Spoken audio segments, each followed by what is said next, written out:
Hello, in this video we'll be working through Unit 6 homework problems 39 through 45. Number 39, at time t equals 0, there are 120 pounds of sand in a conical tank. Sand is being added to the tank at a rate of S of t pounds per hour. S of t is given by the equation 2 times e to the power sine squared t plus 2. Sand from the tank is used at a rate of r of t equals 5 sine squared t plus 3 root t pounds per hour, and the tank can hold a maximum of 200 pounds of sand. So our first question asks us to find the value of the integral of S of t dt from 0 to 4, and then using correct units, explain what this value represents. So we're going to enter our equation for S of t in y1, and we want to make sure we are in radian mode. So our equation is 2 times e to the power sine squared t. That's the sine of t squared.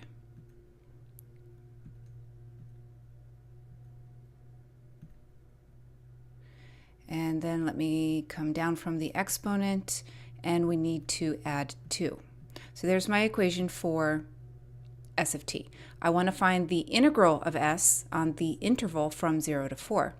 So to do that, I'm going to use Math 9. I'm integrating from 0 to 4 my function S of t, which is in y1, with respect to my variable x. And I get 21.173.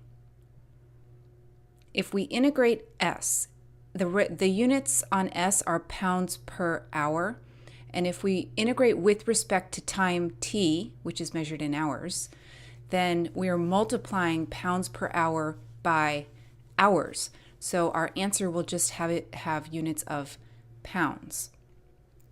What does it represent? Well, it's not the number of pounds of sand, it's the amount of change in the pounds of sand. So how much sand has been added, in other words, over this time interval. So I'm going to say between t equals 0 and t equals 4, 21.173 pounds of sand have been added to the tank. When we integrate a rate of change, and S is a rate of change, we get the net amount of change. So our 21.173 pounds is the net amount of change in the sand. Our next question, find the value of the integral of r of t from 0 to 4. So I'm going to enter that equation in y2. R of t is 5 times the sine of t squared plus 3 times square root of t.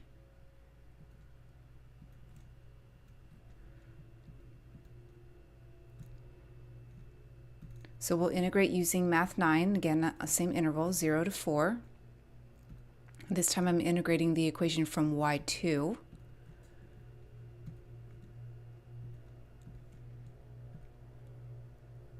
And I get 24.763. So this integral represents the net amount of change in the antiderivative of r. R was the rate at which sand was being used or removed from the tank.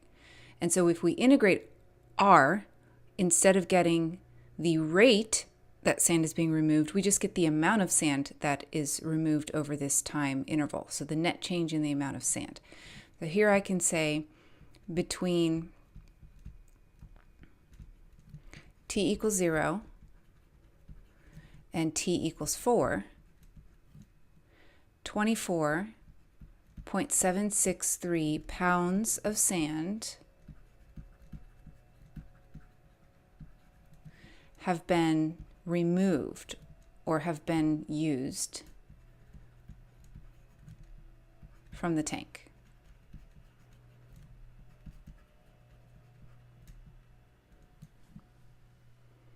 Part C, find the value of 1/4 the integral s of t dt from 0 to 4, and then explain what this represents.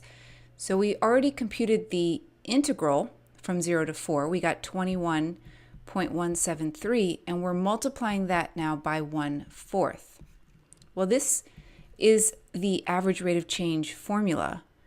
So the 1/4 we can think of as 1/4 minus 0, and then we're integrating from 0 to 4 s of t dt. So this gives the average value of s of t. And let's go ahead and figure out what that is. So I've got my 21.173 divided by 4 gives me 5.293. So on average, this is the average value of s of t, and s of t is a rate. So this is going to give me the average rate that sand is being added to our tank. So on average, sand is added to the tank at a rate of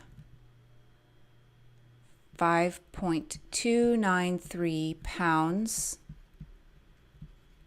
per hour. So it's the average value of S on the interval from 0 to 4.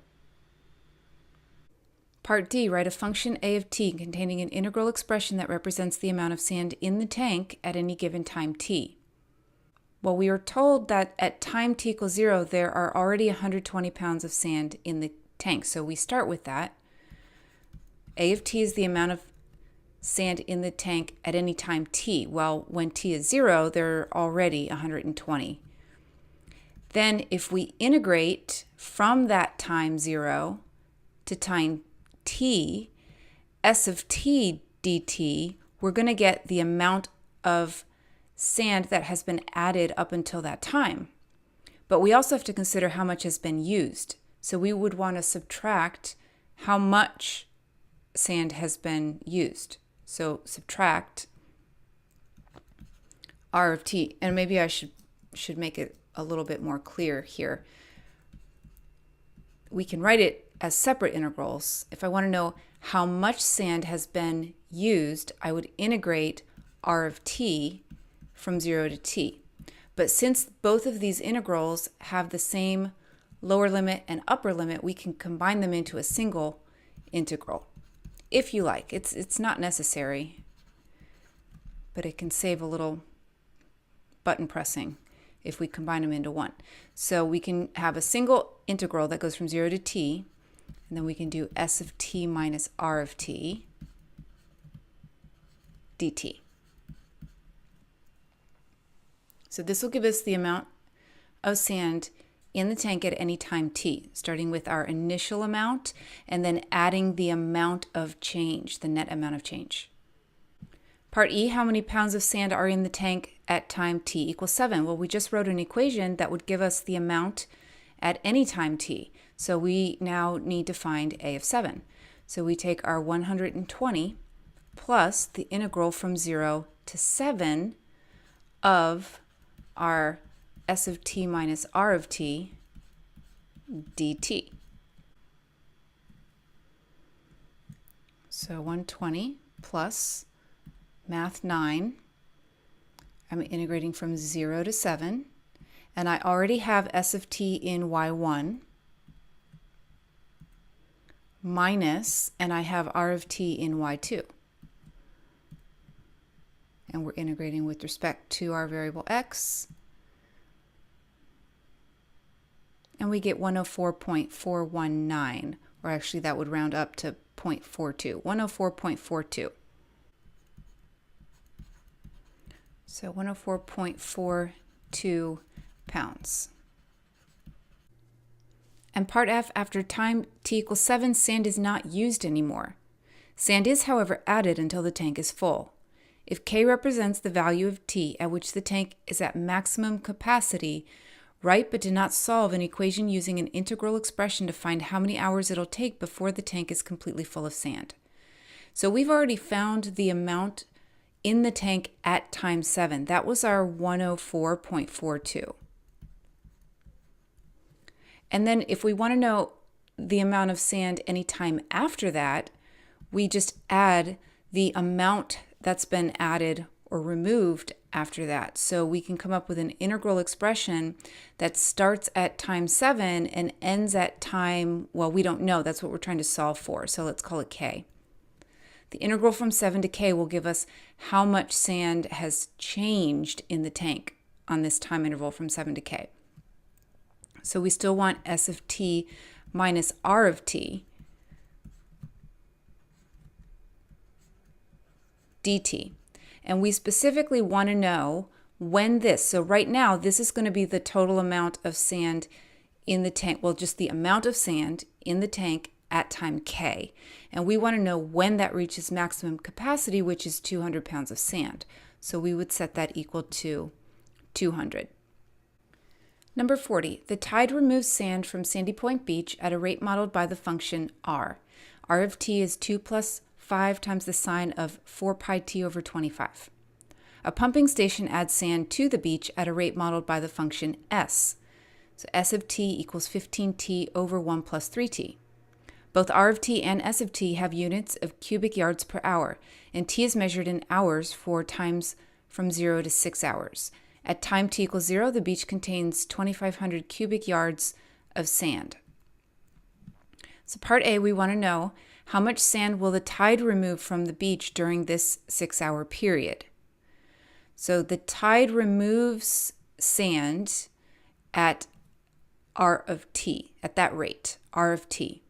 And we want to know how much sand the tide has removed between times 0 and 6. So we would set up an integral that goes from 0 to 6. We would integrate R of t dt, and that's going to give us the, where R of t is the rate that sand is being removed, this integral will give us the amount of sand that has been removed. So let's enter our equation for R of t. We have 2 plus 5 times the sine of 4 pi t over 25.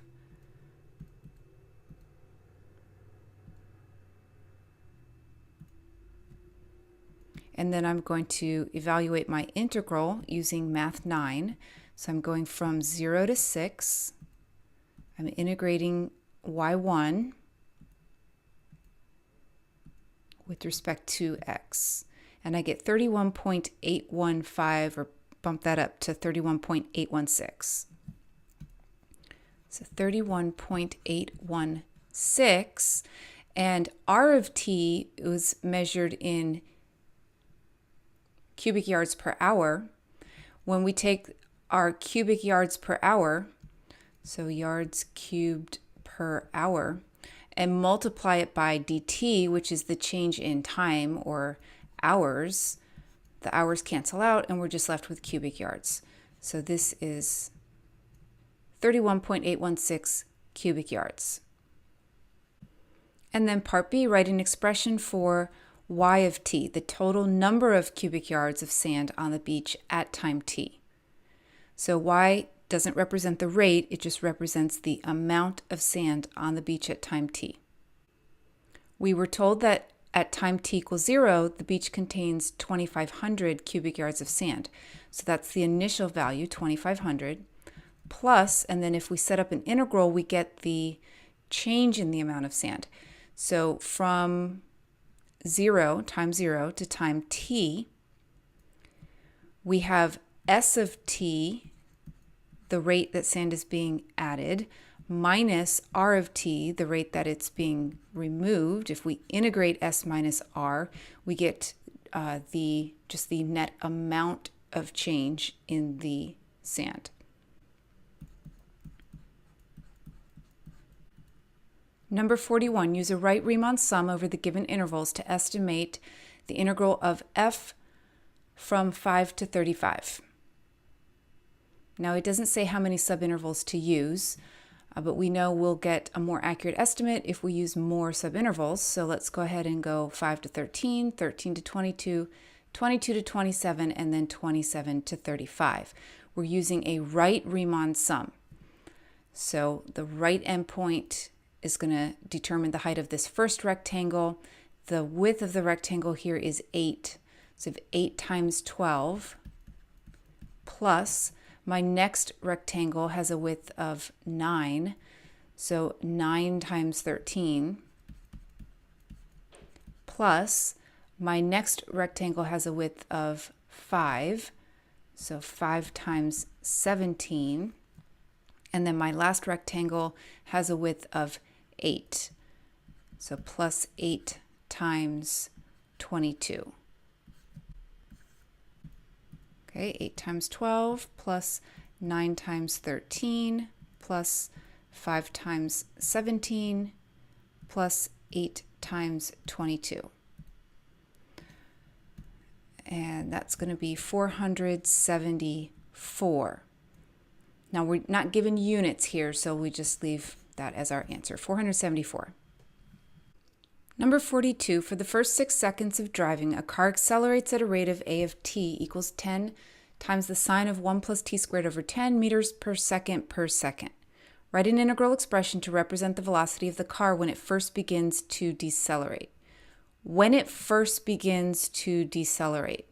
So the word decelerate typically means the acceleration is negative. Let's find out when the acceleration first becomes negative.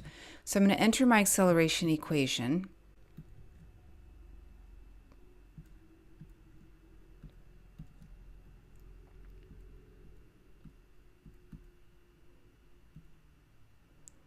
Oh, let's just try that again. Oh, no. Okay, that'll work. So 10 times the sine of 1 plus x squared over 10. And we are looking at the interval from 0 to 6 because it says for the first 6 seconds. So from 0 to 6, let's look at the graph. And we can see acceleration is positive until about 4.6 or so. So let's find out exactly what this value is. I'm going to intersect. And I get 4.627 or 4.628.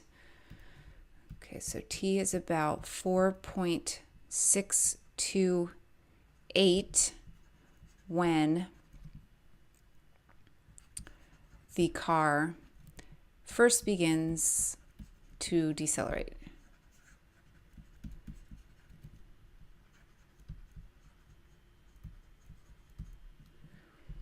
So we want to find the velocity of the car at this time.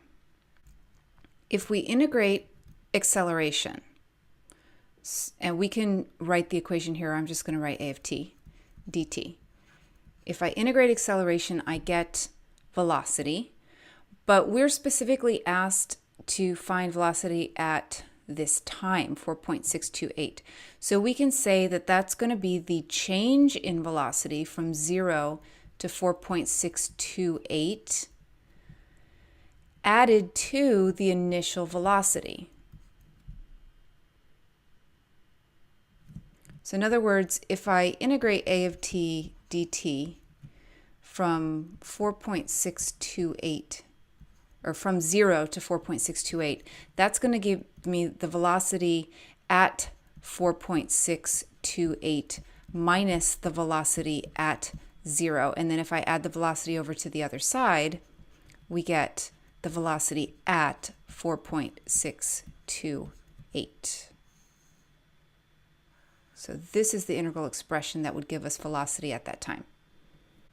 Number 43, the rate at which gas is flowing through a large pipeline in thousands of gallons per month is given in the chart below. Use a midpoint Riemann sum with 2 equal subintervals.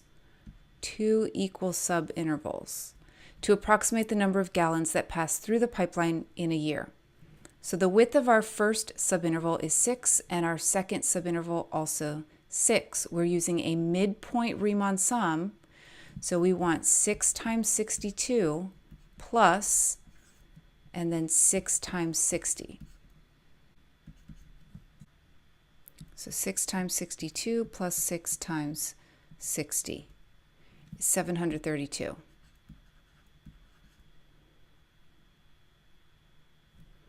So 732 gallons. The Riemann sum, we're multiplying these widths, and the units on the this time interval is months, and we're multiplying months by the 62, and the units on the 62 are gallons per month. When you multiply months by gallons per month, you just get gallons. Number 44. If the integral of f from a to b is 2a minus 3b, find the integral of f plus 3 from a to b. We can use our properties of integrals here to separate this into two integrals. This is the integral of f of x dx from a to b plus the integral of 3 dx from a to b. Now, this first integral here, we are told, is equal to 2a minus 3b. Plus, and this other integral here, we have to evaluate ourselves. What is the integral of 3 dx from a to b? Well, the antiderivative of 3 is 3x, and then we evaluate that from a to b. So I have 2a minus 3b plus, now I sub in the top value, 3b, minus sub in the bottom value, and combine like terms. So I have 2a minus 3a, that's negative a, and then minus 3b plus 3b is 0. So just negative a. Number 45, suppose the function f of x is a continuous function and f is the derivative of big F of x. Find the integral of little f of x dx from 1 to 3.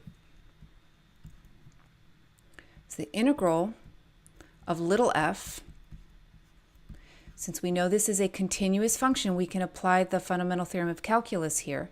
This is going to be big F of 3 minus big F of 1. And we have these values in our table. Big F of 3 is 8 minus big F of 1 is 3. So that difference is 5. Part B, if the area under the curve of f on the interval from 0 to 2 is equal to the area under the curve of f on the interval from 2 to 3, what is the value of a? So the integral from 0 to 2 of little f of x dx is equal to the integral from 2 to 3 of little f of x dx. Okay, so this first integral is equal to big F of 2 minus big F of 0. This other integral is equal to big F of 3 minus big F of 2. And we know these integrals are equal to one another. So from the table, big F of 2 is a minus big F of 0 is 4.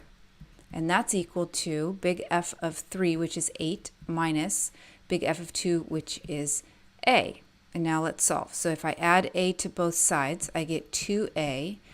And if I add 4 to both sides, I get 12. So a equals 6.